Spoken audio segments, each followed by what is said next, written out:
yanzu ma yana zaune bayan ya dawo daga masjid.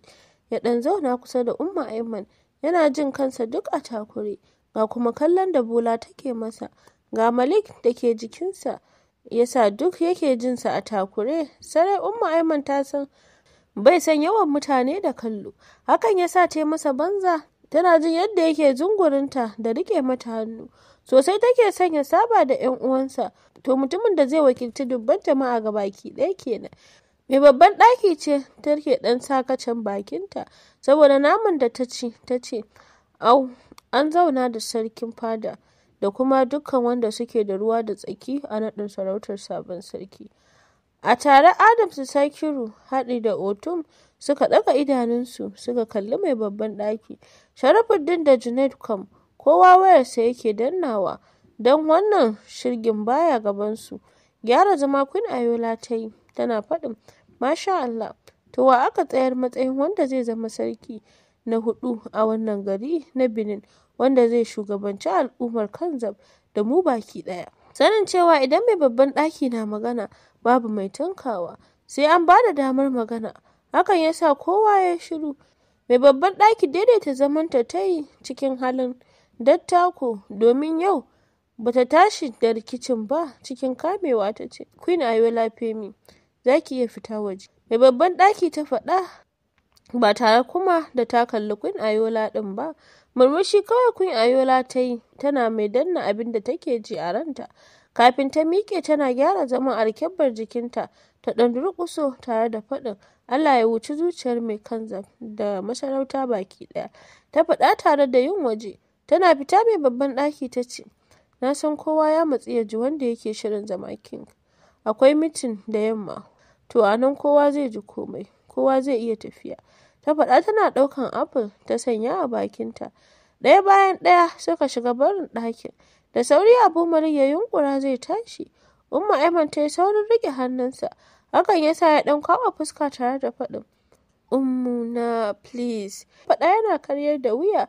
Mai babban ɗaki ce ta kalle sa tana murmushin jin daɗi kafin ta ce, Umma Aiman, ja yaronki ku yi gaba, kada ya cika min ɗaki da mita kamar wanda yake zaune da wasu dodanni.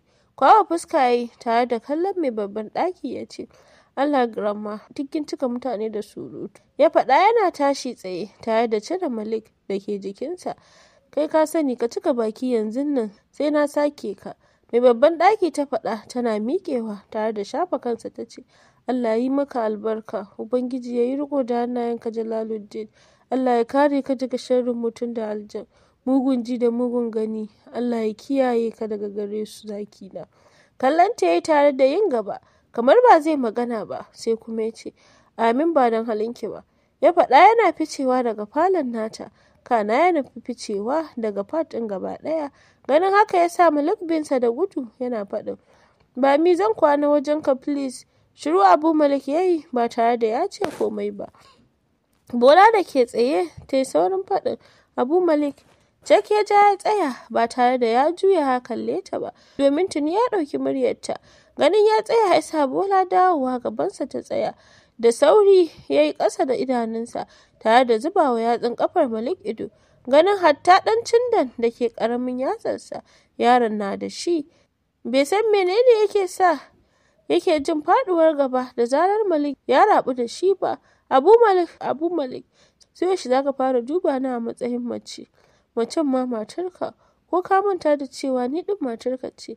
Maleek ne ya sanya kuka ganin mahaifiyar tasa tana kuka. Ƙara riƙe hannun Abu Malik ya yi, yana shigewa tsakanin ƙafafunsa. Shi dai shiru ya yi, kuma kansa yana ƙasa, yana jin jijiyoyin kansa na miƙewa. Mace ce kamar kowa.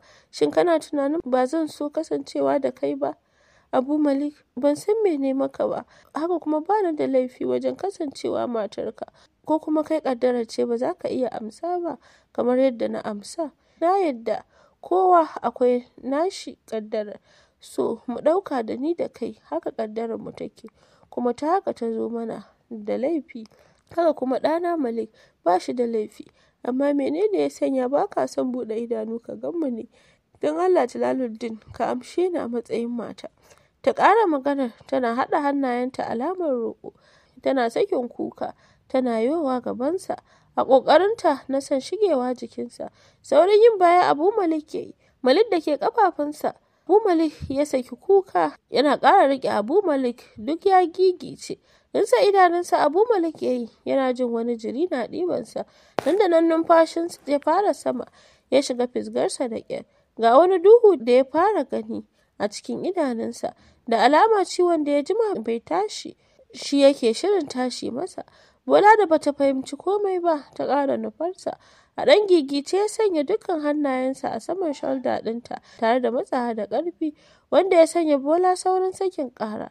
Kafin ta yi magana, ya yi saurin yin gefe da ita tare da yin gaba, yana rufe hancinsa saboda wani hayaƙi da ya taho kai tsaye ya shige hancinsa ba tare kuma da sanin daga ina hayaƙin yake ba. Ihu Maleek ya sanya, yana tafiya wajen Bola. Rungume sa ta yi, tana sakin kuka ita ma. Abu Maleek a daddafe ya shige babban side ɗinsa, wanda ya fi na kowa girma, kyau da kuma tsaruwa. Da ƙyar yake jan ƙafafuwansa, yana tafe yana fusgar numfashi. A haka ya buɗe ƙofar shigowa side ɗin, kana ya nufi pad ɗin da yake rayuwa ciki.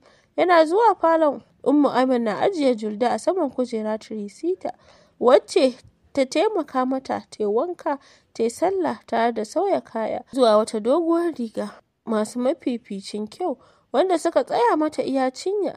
Ga yadda manya-manyan cinyoyinta suke a waje, sai ƙyalli suke saboda gyara. Abin mamaki kuma, kawo lokacin har yanzu Julde bata fara period ba. Ta nonuwa da Allah ya wadata ta da su, ta ƙara fari, ta fresh kamar ƙwayar ƙwai. Ga labbanta sun yi kyau tare da ƙara yin wani pink. Sai wata hula mai gashi da Ummu ta sanya mata, ƙafarta sanye cikin wani slippers mai kyau sosai kamar ba Julde ba. Ummu na zaunar da ita, ta juya da sauri saboda ƙarar buga ƙofar da ta ji.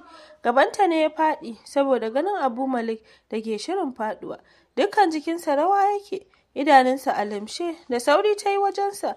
Julde kam ƙara zama ta yi, tana tsotsar yatsarta, tana jin daɗin fito da ita da Ummu ta yi. Inna lillahi wa inna ilaihi raji'un. Zaki na, menene ya same ka? Subhanallah.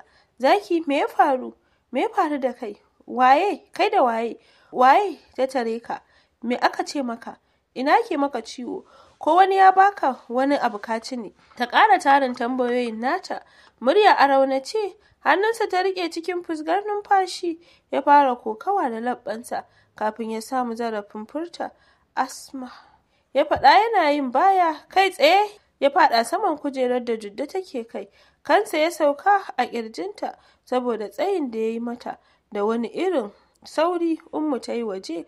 Wani irin galabaitaccen numfashi Abu Maleek ya ja tare da juyar da kansa inda yake jiyo wani sihirtaccen kamshi da ɗumi na dukan fuskarsa. Da wani irin sauri ya cusa fuskarsa a cikin ƙirjinta, inda yake jiyo wani kamshi da kuma ɗumi na fitowa ta ciki. Wani irin wahalallen numfashi ya ja da ƙarfi, yayin da jikinsa ya tsananta da ɓari. Idanunsa sun yi jazir. Tsananin azaba da kuma ficewar hayyaci da suka ratsa gangar jikinsa ya haddasa masa wani irin matsanancin ciwon kai. Nan da nan kuma jijiyoyin kansa suka fito tare da yin raɗa-raɗa a saman goshinsa. Kawo lokacin tuni ya fara ficewa daga hayyacinsa saboda sosai ya shaƙi hayaƙin da bai san daga ina ya fito ba. Hakan ya haddasa wa numfashinsa cushewa tare da dunkulewa waje guda. Jikinsa na rawa kamar mazari. Ya ƙara manna fuskarsa a tsakiyar ƙirjinta, inda yake jin wani mugun daɗi idan ya yi hakan. A hankali kuma ya miƙa hannunsa tare da kama na Julde, wacce take zaune. Tun lokacin da ta ji kansa a saman ƙirjinta, ta ji zuciyarta ta buga da ƙarfi, yayin da ta ji wani abu mai kama da fargaba na saukar mata a zuciyarta. Tsoro da zulumin abin da yake faruwa ya wanzu a saman fuskarta. Kallo guda za ka yi mata, ka san ta yi matuƙar razana. Ga wani azabtaccen hucin numfashinsa wanda yake fita da ƙyar yake sauka a saman ƙirjinta zuwa fuskarta. Ajiyar zuciya duk su biyun suka sauke lokacin da Abu Maleek ya manna tafin hannunsa a saman tsakiyar lallausan hannunta, wanda ya sha ado da wani red ɗin lalle da Ummu Aiman ta ɗaura mata a yatsunta. Kasa magana ta yi, ita ma ta shiga fidda numfashi, saboda ba ƙaramin nauyi ya yi mata a jikinta ba, musamman ƙirjinta da take jin kamar zai rabe gida biyu, saboda yadda ya sanya kansa da kuma tulin gashin kansa ya danne mata ƙirjinta. Hakan ya haifar da ɗan tsayuwar nata numfashin. Ita ma ta shiga fidda numfashi a hankali. Shiru ta yi tare da sauke ajiyar zuciya. Yana ƙara sauraron yadda bugun zuciyarsa ke bugawa a tare.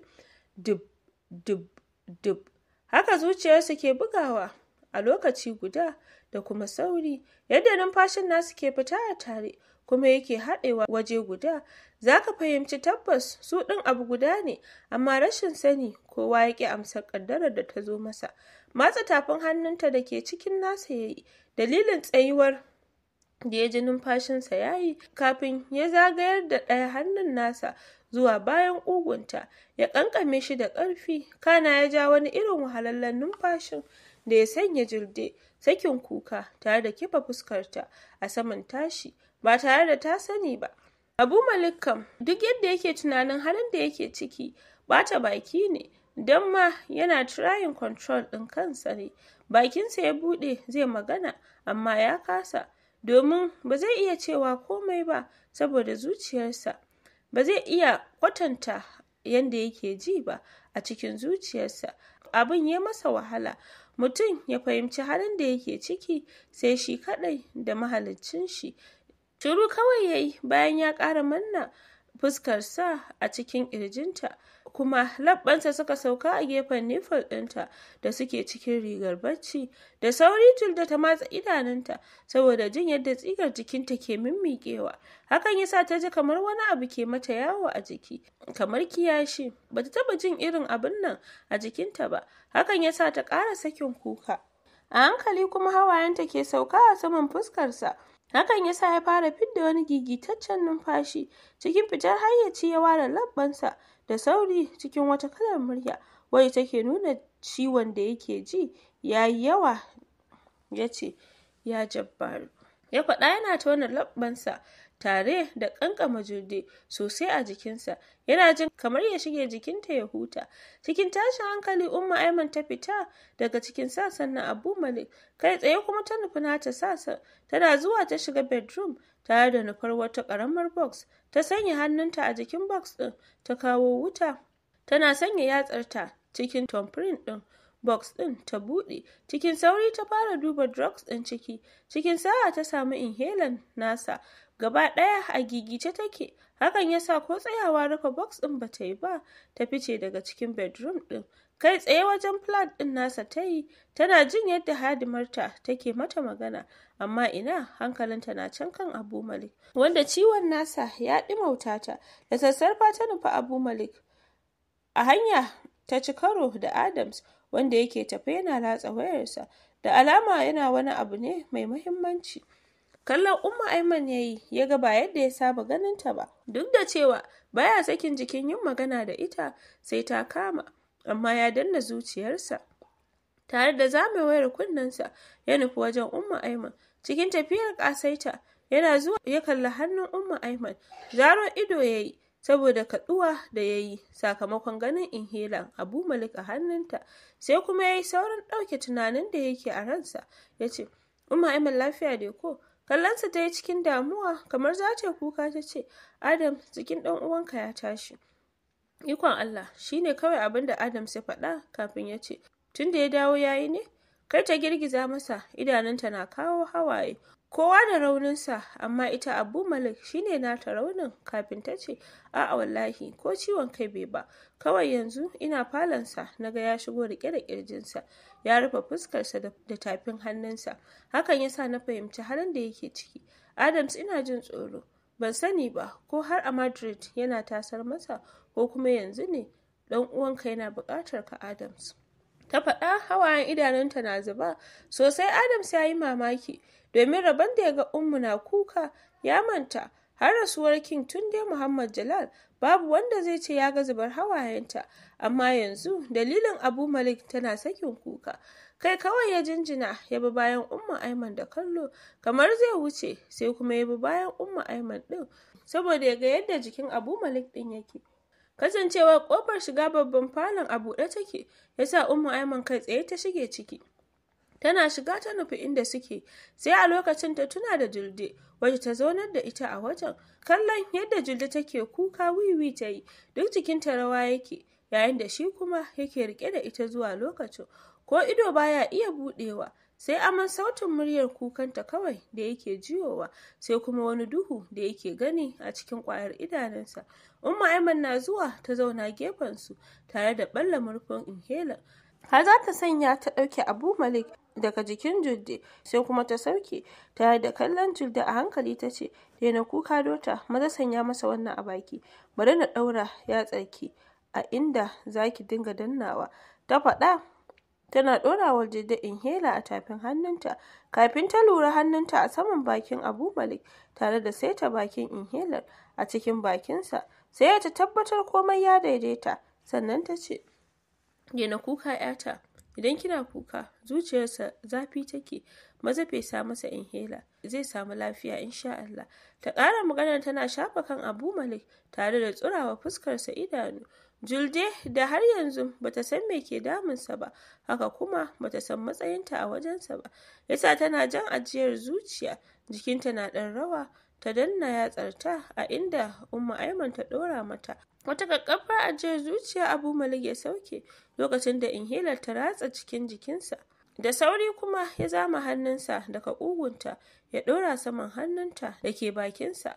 Kafin ya saita hannunsa a wajen na Julde, ya shiga danna inhaler da sauri da sauri. Turo baki Julde ta yi tana kwaɓa fuska, kamar za ta ƙara sakin wani kukan ta ce, Ummu ban iya ba, menene yasa yake yi da kansa, ko baya son nawa ne? Girgiza kai Ummu Aiman ta yi tana faɗin, a'a ba haka bane dota, ya fi da sauri saboda ya samu sassauci daga ciwon da yake ciki, ki yi masa addu'a kin ji?